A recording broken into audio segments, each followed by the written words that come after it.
안녕하세요. 11월 23일 토요일입니다. 어제 자정으로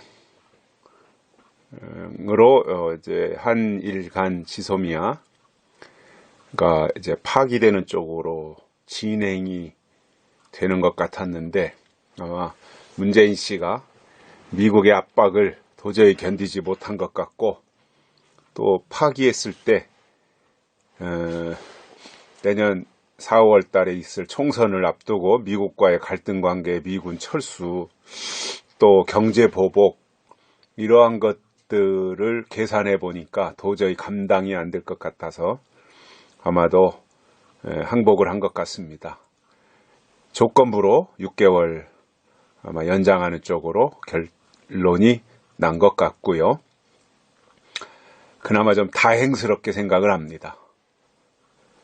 한 6개월 동안 좀 정신을 차렸으면 좋겠는데 문재인 씨는 여전히 그 일본이 한국에 대해서 경제 뭐 이러한 그 컴퓨터 관련한 무슨 액체 뭐 이런 거 수출 그 화이트리스트에 올렸다고 그래가지고 뭐 축창을 어쩌니 지소미아 파기 이런 식으로 했는데 사실은 그게 아니죠. 징용 문제로 판결을 잘못한 것 때문에 일본이 화가 나서 불용수소인지 뭔지 그거 수출하는 문제를 이제 백색 수출을 안 하겠다는 것이 아니라 그때그때마다 수출 허가를 받도록 화이트리스트에 이제 한국을 올렸는데 그걸 가지고 또 한국 경제에 뭐 이 일본이 이제 그 어려움을 주는 것이다라고 또 거기다 핑계 대가지고 조국이 앞장서 가지고 뭐 축창을 또 문재인은 뭐 충무인가 어디 가가지고 이순신 장군의 12척의 배가 아직도 남아있고 뭐 일본을 위해서 싸워야 되고 이런 식으로 이야기를 했었는데 그게 자기들이 다 문제를 저질러 놓고 국민들을 속이는 거예요. 어리석은 국민들은 또 그 말에 홀딱 넘어갈 수 있거든요. 현명한 국민들이야 문재인의 말에 속지 않지만 그러니까 뭐 일본이 뭐 한국에 수출 규제한 것 때문에 우리는 지소미아 파괴한다 이렇게 문재인은 둘러댔는데 그게 아니에요.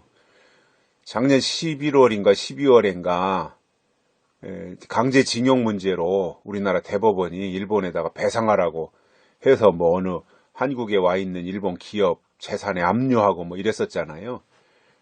그건 이미 다 끝난 일인데 문재인 정부 들어서 가지고 또 그걸 가지고 나가니까 일본이 화가 나가지고 우리나라에 뭐 수출하는 이러한 것들을 이제 제재를 가했던 거지요. 근데 앞에서 징용 문제 이거는 문재인이가 쏙 빼고 수출 문제만 가지고 얘기하는 거예요. 일본에서 우리나라에 수출하는 거. 그게 와야 반도체가 만들어지고 이런 아주 중요한 수소인가 뭔가 하여튼 그런 거 있었잖아요. 그런데 다행히 도저히 그 미국의 압박을 견디지 못하고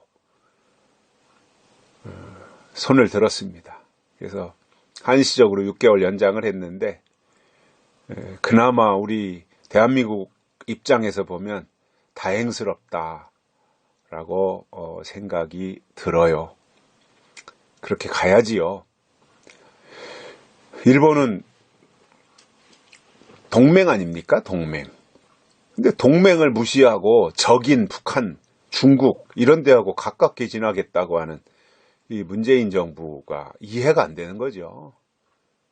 세계가 이해를 못해요. 미국뿐만 아니라 일본뿐만 아니라 여러 자유민주주의 국가가 현 대한민국 문재인 정부를 이해를 못하는 거예요. 도대체가 왜 저러는지. 오직 그냥 김정은이만 바라보고 있는 문재인이 참 딱하기도 한데 이번에 부산 아세안 무슨 뭐 대회인지 포럼인지 거기도 김정은이 오라고 아니면 누구 딴 사람이라도 보내라고 그렇게 애걸복걸 했는데 안 보냈잖아요. 참 우리나라의 문재인 정부 청와대가 참 불쌍합니다.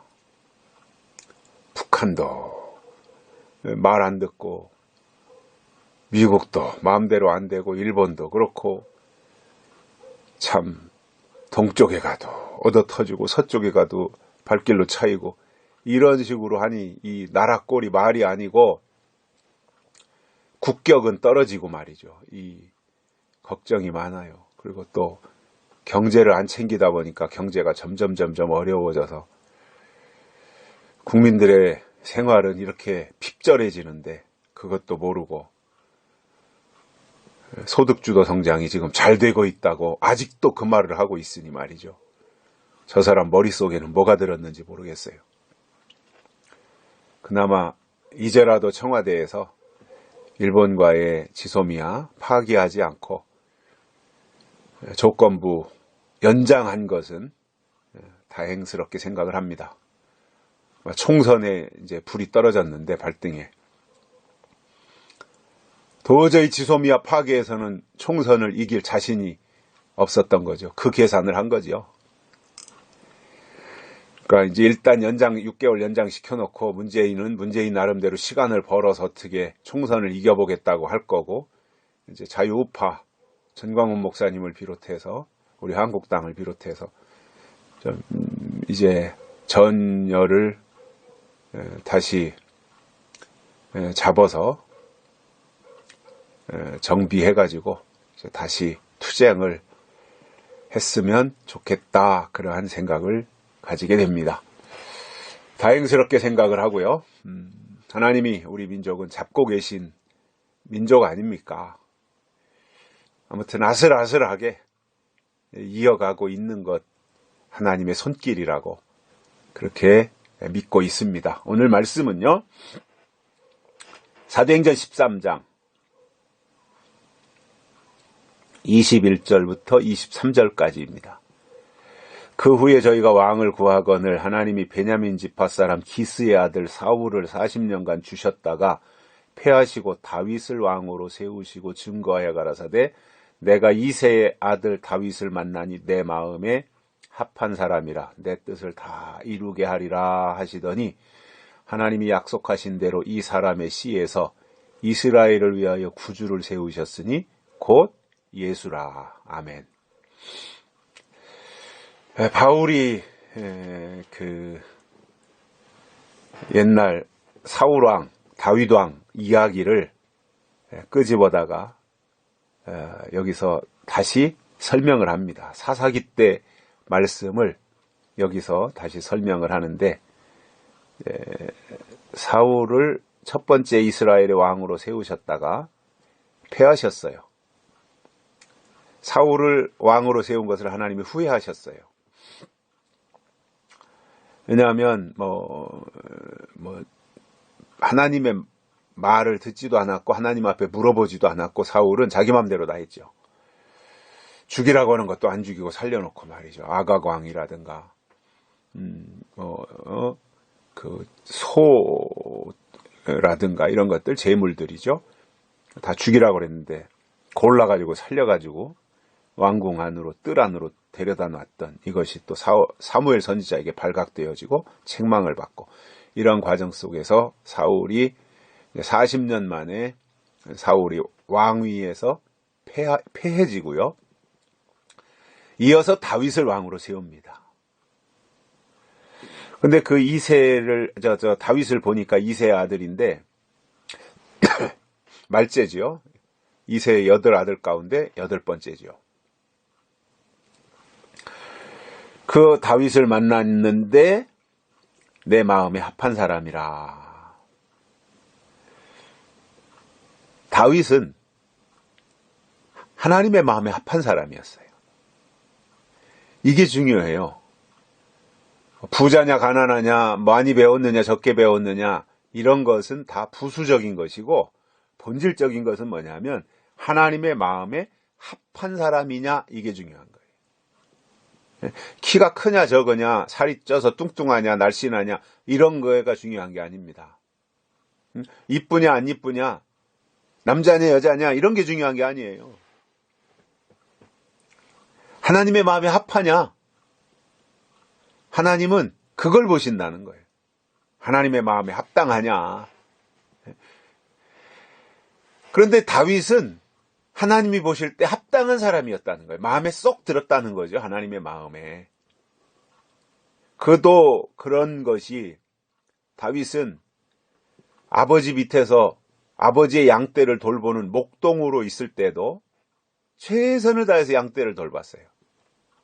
곰이 쳐들어와서 양을 붙잡아가면 끝까지 쫓아가서 곰을 물리치고 곰에 혹시 양 새끼를 꿀꺽 삼켜서 모가지로 넘어가는 그것을 다윗은 곰을 쳐 죽이고 그 모가지로 넘어가는 양의 다리라도 발이라도 끄집어내어서 가지고 올 만큼 이렇게 투철한 사람이었습니다. 아버지의 것을 지키는 일에 철저했습니다. 하나님이 그걸 보신 것 같아요. 어영부영하고 요령 부리는 것이 아니라 아버지의 일에 투철한 사람. 내 일보다도 아버지의 일을 훨씬 더 먼저 생각하고 소중히 생각했던 것이 다윗이었다 이거예요. 하나님이 그걸 보신 겁니다. 저는 이 다윗을 보면서 그런 생각을 합니다. 누가 보든지 안 보든지 아버지의 일을 우선 생각하고 아버지의 일을 소중히 여기고 아버지의 일을 이루어 드리려고 하는 그 사람을 하나님은 합당하게 여기신다 이거예요. 내 것이 소중한 것이 아니라 아버지 것이 소중한 거예요. 내 것이 먼저가 아니라 아버지 것이 먼저라는 거예요. 신앙적으로 똑같아요. 하나님의 것이 우선이 되고 하나님의 일이 먼저가 되는 것이 중요한 거예요. 다윗은 그랬다는 겁니다. 그래서 그것이 하나님의 마음에 합당했고요. 그 결과 내 뜻을 다 이루게 하리라 그러셨다는 거예요. 하나님의 마음에 합했더니 다윗이 하나님의 뜻을 다 이루는 사람이 되었다 이겁니다. 하나님의 뜻을, 하나님의 계획한 뜻을 다윗이 다 이룬다라는 거예요. 그래서 다윗의 후손에서 하나님의 뜻을 이루는 역사가 시작이 된 거예요. 그래서 그 23절에도 보면은 하나님이 약속하신 대로 이 사람의 씨에서 이스라엘을 위하여 구주를 세우셨으니 곧 예수라. 그러니까 구약에서 예언한 예수가 다윗의 씨로 온 거지요. 그래서 내 뜻을 다 이루게 하리라. 다윗이 하나님의 마음에 합한 다윗이 하나님의 뜻을 다 이루게 하리라고 그랬는데 그것이 무엇이냐면은 예수 그리스도가 이 땅에 오시는 그 일을 다윗을 통해서 이루셨다는 거예요. 그래서 다윗의 씨, 다윗의 혈통을 통해서 이 땅에 예수 그리스도가 오신 거예요. 그러면 이 예수 그리스도는 이스라엘이 오랫동안 기다려온 분이잖아요. 그 예수가 오시는데 때가 돼서 오시는데 다윗의 씨에서 예수가 이 땅에 오셨다라는 겁니다. 그러면 그것으로 끝이냐? 아니에요. 예수님이 이 땅에 초림하시는 것으로 그게 끝이냐? 아니라는 거예요. 그것은 내 뜻을 다 이루게 하리라고 하신 것 가운데 첫 번째로 중요한 일이었고, 그래서 그 다윗의 씨에서 메시아 예수 그리스도가 이 땅에 오신 것이고 초림하신 거죠. 그런데 요한계시록 5장에 가서 보니까 요한이 이제 그 이리로 올라오라고 그래서 하나님 보좌로 올라가서 높은 차원으로 올라가서 앞으로 될 일을 다 보는데 5장에 보면 인봉한 것을 뗄 자가 없어가지고 인봉한 것을 뗄 자가 나타나야 계시록이 열리고 계시록이 이루어지잖아요.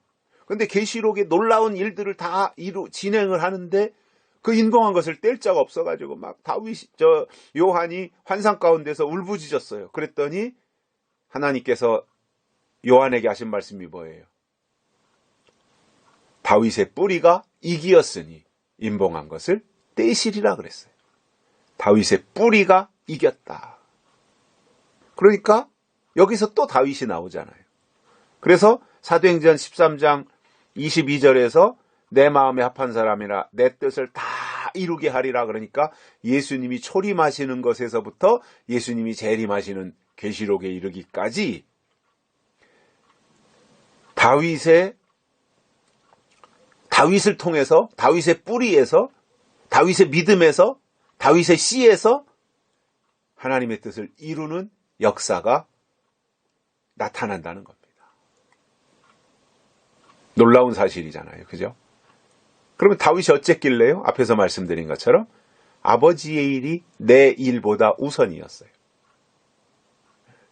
아버지의 양떼를 지키는 것이 내 자존심을 지키거나 내 가정을 지키거나 내 사업을 지키는 거나 그런 것보다 우선이었어요.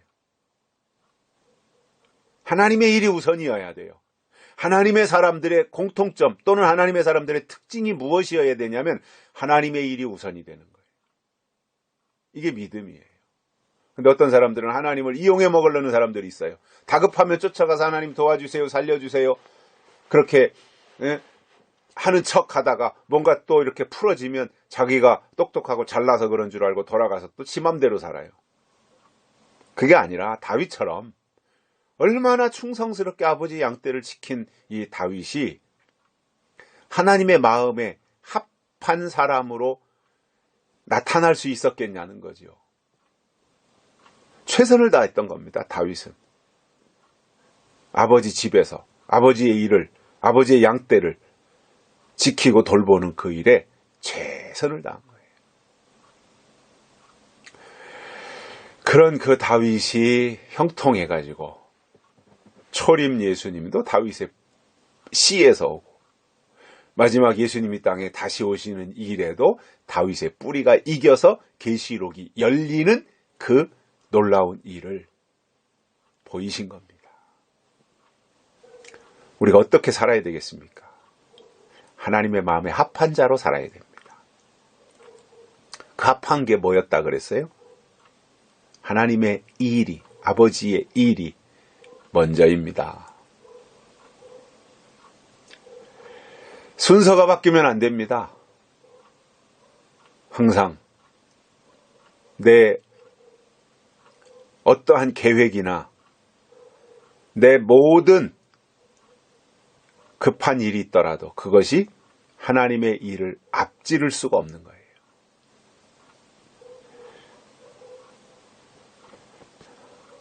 사울을 패하시고 다윗을 왕으로 세우신 하나님은 그 다윗을 통해서 예수님의 초림을 이끄셨고 또 계시록에 있는 대로 예수님이 다시 오시는 그 일을 이루는 그 현장에 다윗을 세우셨다라고 하는 것을 보면서 우리도 그러한 삶을 그렇게 살아가서 하나님의 뜻을 다 이루는 초림부터 재림까지 이제 이 역사는 다윗을 통해서 이루셨으니까 이제 남은 일들이 있잖아요. 그 이후 다윗의 뿌리가 이겨서 임봉한 것을 떼시는 그것은 이제 5장에 나오니까 그 이후에 그래서 임봉한 것이 열린 이후에 계시록을 통해서 하나하나 나타나는 하나님의 뜻들 있잖아요. 뜻, 하나님의 뜻, 계시록에 나타나는 하나님의 뜻, 그게 진짜잖아요. 그것을 이루어야 되는데 그렇기 위해서 우리에게 필요한 것은 지금 이 시점에서도 하나님의 마음에 합당해야 된다. 그러기 위해서 하나님의 일이 우선되어야 된다. 어떤 내 일보다도 하나님의 일이 먼저다. 이러한 각오와 마음가짐으로 살아가시고 오늘 토요일인데 오늘 또 복되시고 또 걱정한 대로 지소미아 연장됐잖아요. 지소미아가 종료됐으면 아마 우리나라가 경제적으로 미국으로부터 엄청난 IMF 저리 가라 할 정도로 크나큰 쓰나미를 만났을 겁니다. 현대자동차 이 관세 왕창 트럼프가 올렸을 거고요. 또 우리나라